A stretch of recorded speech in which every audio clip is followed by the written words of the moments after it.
1975 एक ऐसा साल है जिसको इतिहास का डार्क चैप्टर माना जाता है, जहां human rights, freedom of speech, freedom of press, औरतों और कॉन्स्टिट्यूशन की धज्जियां उड़ा दी गई। मैं बात कर रही हूं इमरजेंसी की।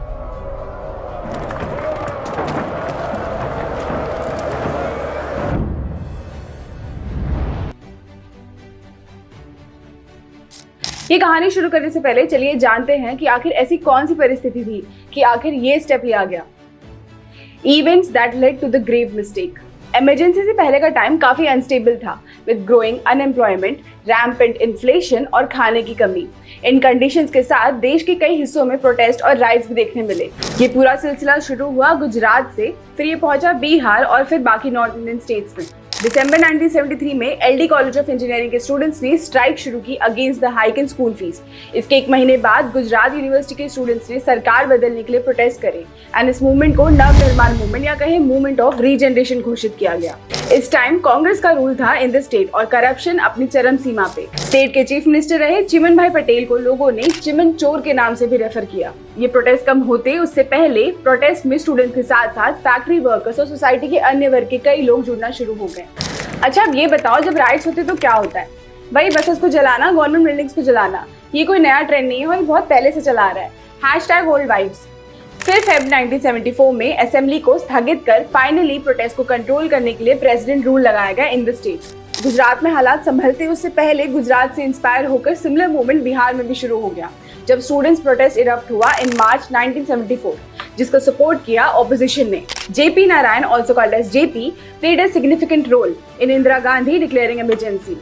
इन मूवमेंट से काफी वायलेंस भी हुआ, जैसे कि clashes with police, courts and offices. इसी के चलते स्कूल्स एंड कॉलेजेस को भी बंद कर दिया गया। जेपी ने स्टूडेंट्स को मोटिवेट किया कि वो क्लासेस को बॉयकॉट करें और सोसाइटी में एकता की भावना जगाने के काम में लग जाएं। बुआ जी कहते हैं जेपी की एंट्री ने इस मूवमेंट को काफी बूस्ट दिया, इतना कि अब ये बिहार मूवमेंट की जगह जेपी मूवमेंट के नाम से जाना जाने लगा। ऑपोजिशन पार्टी जिनको हार का सामना करना पड़ा इन 1971, उनको जेपी में अपना लीडर मिला जो गांधी को टक्कर दे सकता था। इंदिरा गांधी ने जेपी मूवमेंट को एक्स्ट्रा पार्लियामेंट्री कहकर निंदा की और उन्हें मार्च 1976 के जनरल इलेक्शंस में सामना करने की चुनौती दी। जेपी ने ये चुनौती स्वीकार तो की और नेशनल कोऑर्डिनेशन कमेटी भी बनाई, लेकिन ये इलेक्शन कंडक्ट होता उससे पहले इंदिरा गांधी जी ने इमरजेंसी लागू कर दी। The railway protest. अब ये तो हम सब जानते हैं कि हमारे देश में इंडियन रेलवे का कितना बड़ा योगदान रहा है।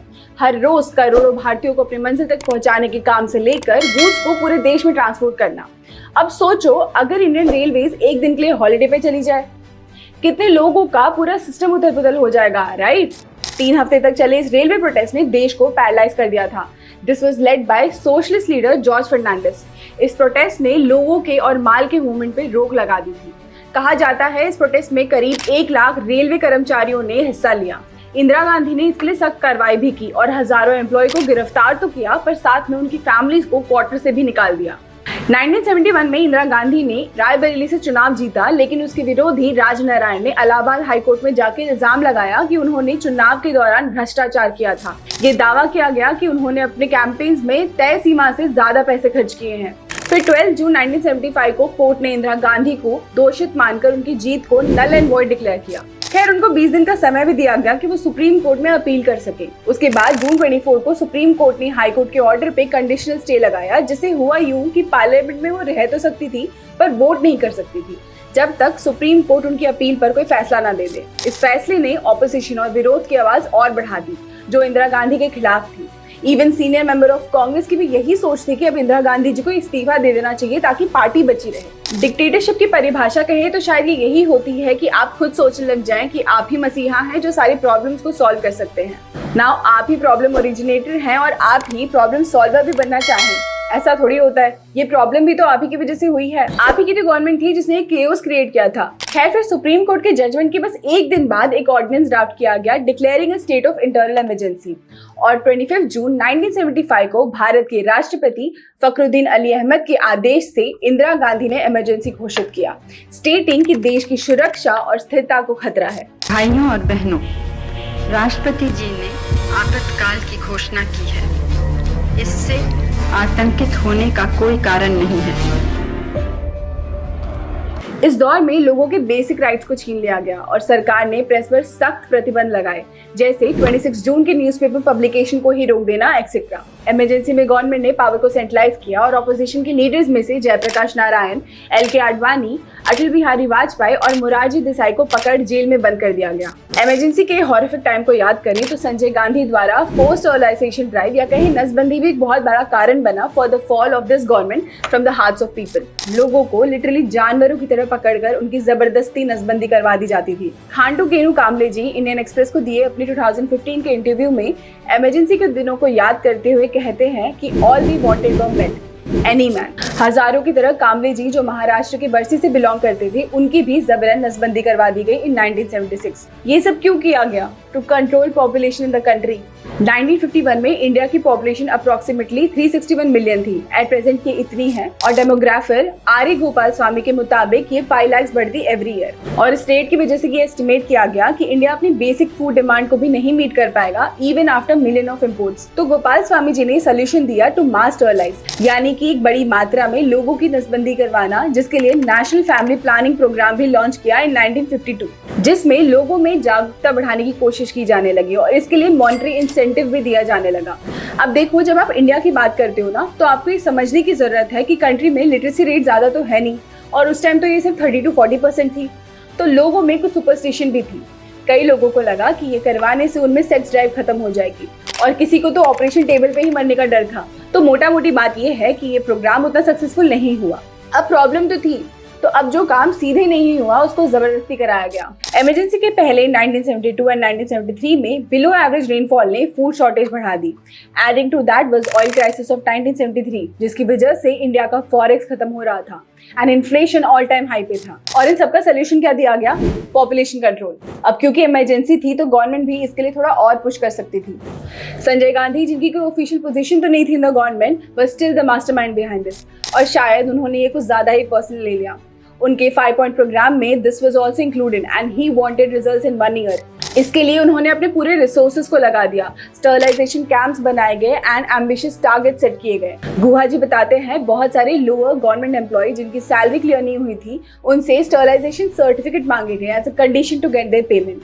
ट्रक ड्राइवर को लाइसेंस रिन्यू कराने तक के लिए सर्टिफिकेट की जरूरत होती थी। कामरे जी को भी थ्रेटन किया गया कि अगर सर्टिफिकेट नहीं दिखाया तो बार्शी सैनिटाइजेशन डिपार्टमेंट में से निकाल दिया जाएगा। जर्नलिस्ट मसीम रहमान जी बताते हैं कि कैसे जनवरी 1976 में बार्शी म्युनिसिपल काउंसिल ने 10 डे का कैंपेन ऑर्गेनाइज किया टू स्टरलाइज 1000 पीपल। और जब पहले के 2 दिन में कोई नहीं आया तो अगले 8 दिन में ट्रक्स भर लोगों को उठा के लाया गया just to complete the target, जिसमें हंड्रेड्स ऑफ फार्मर्स थे जो बार्शी आए थे। इनमें कुछ कुंवारे थे, कुछ ऑलरेडी स्टरलाइज्ड और कुछ तो बहुत ही ज्यादा बूढ़े भी थे। सोचिए ये इन लोग के लिए कितना खौफनाक एक्सपीरियंस रहा होगा। आज हम ह्यूमन राइट्स, एनिमल राइट्स की बात करते हैं और उस टाइम लिटरली इंडिया के सड़कों पे ये खुलेआम वॉयलेट हो रहा था। लोग अपने खेतों में कई दिन और रात गुजार देते थे इस डर से कि उनको जबरन पकड़ा ना जाए। आप में से कुछ लोग ये भी सोच रहे होंगे कि शायद किसी ने आवाज ही नहीं उठाई।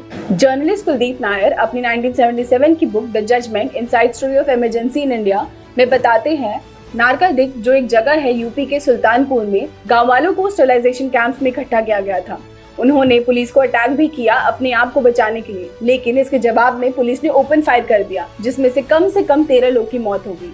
इस टाइम में कितने लोगों को स्टरलाइज किया गया इसकी कोई ऑफिशियल डेटा तो नहीं है हमारे पास, लेकिन एस्टिमेट बताते हैं कि 1977 में 6 to 8 मिलियन और शायद इससे कम की संख्या रही होगी 1975-1976।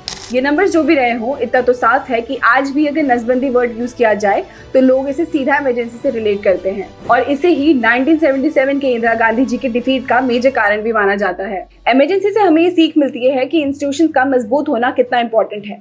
आज के टाइम्स में पास्ट लर्निंग से सीखने की जरूरत है कि सिर्फ नेता ही नहीं बल्कि हर वो व्यक्ति जो सत्ता के सामने झुकता है और जुल्म सहता है वो उतना ही दोषी है। और अंत में मीडिया का रोल कितना इंपॉर्टेंट है ये शायद मुझे आपको बताने की जरूरत नहीं है। आज जहां सोशल मीडिया की इतनी पावर है कि वो पॉश जैसे केसेस में जहां कल्प्रिट को सिर्फ एक ऐसे लिख कर बेल दे दी जाती है, गवर्नमेंट स्ट्रक्चर जो बनने के सिर्फ कुछ महीने छोड़ो दिनों में टूट जाते हैं, वहीं ऐसे भी लोग हैं जो आपको हर जगह आपकी अकाउंटेबिलिटी याद दिलाने में पीछे नहीं हटते। And that social media for you and the power of people. सोचो इमरजेंसी के टाइम पे अगर सोशल मीडिया होता तो क्या होता, मुझे कमेंट्स में बताना। और अगर आपको ये वीडियो पसंद आया हो तो शेयर करें अपने फ्रेंड्स एंड फैमिली के साथ। अपने घर के बड़ों से पूछें कि उनके क्या एक्सपीरियंसेस रहे हैं इमरजेंसी के बारे में and let us all know in the comments. धन्यवाद।